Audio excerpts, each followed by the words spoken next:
Hi everyone, I'm so happy to be here with you with Laurence Dutil-Ricard, who is your real estate lawyer here in Toronto. We have lots of questions from our clients, and one of which is, what are the costs associated to a transaction? So you're here today to help us to understand what are these costs, please. Yeah, this is one of the most frequent questions I get. And people, when they purchase a home, they need to keep in mind a host of different things apart from the purchase price.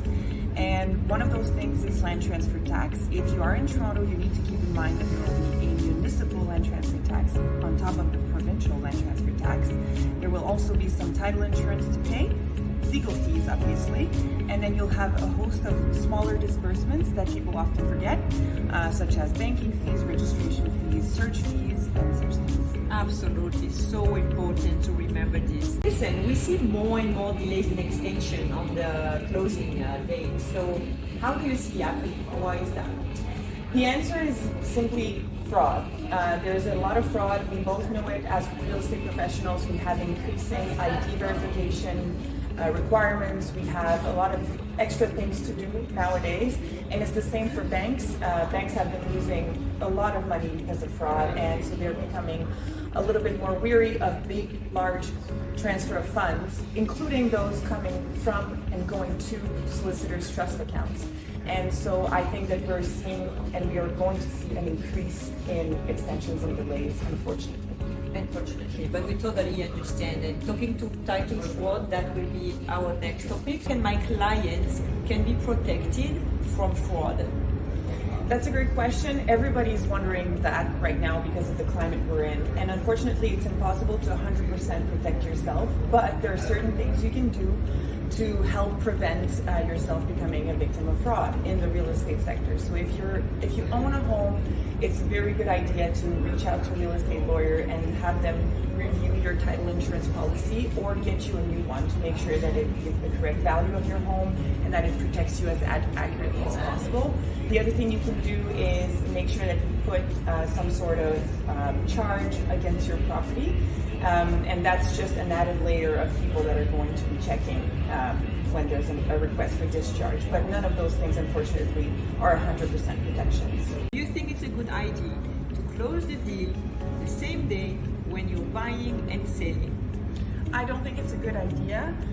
We recently talked about the delays in banking, so for that alone, it's not a good idea. But so many other things that can go wrong on a day of closing, because there's so many things that we don't control. So we control as much as we can, but bankings, other lawyers, just sheer bad luck. Anything can happen on a day of closing.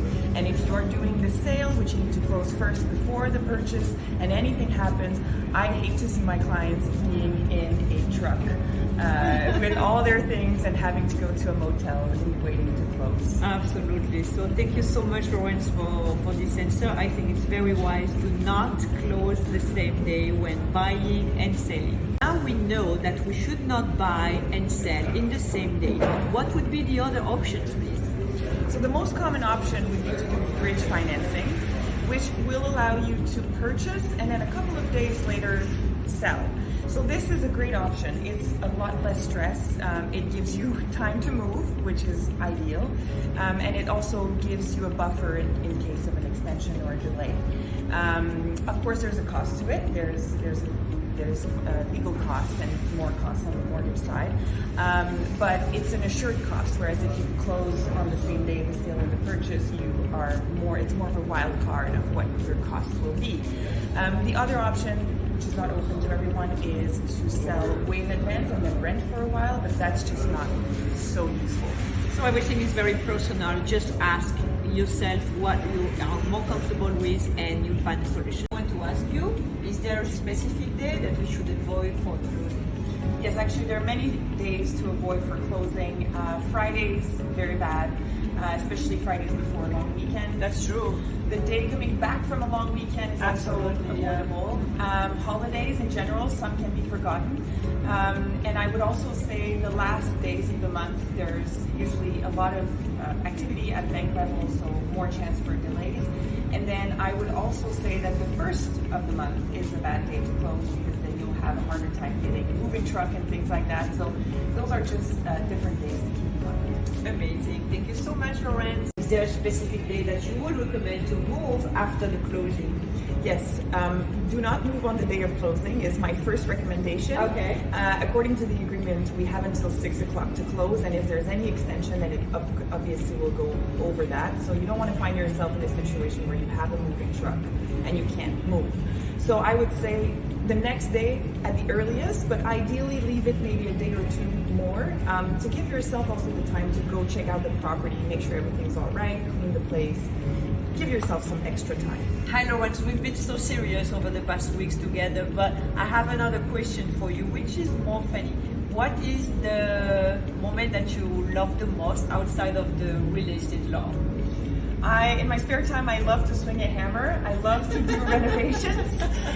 It's just so much fun. It's creative, it's physical, it gets you out of your head a little bit, which, you know, we're very much in our heads doing real estate, so it's a great de-stressor for me. We're so aligned on that, and for another time we will select renovation and design just for you guys. Have a great day. Talk to you soon.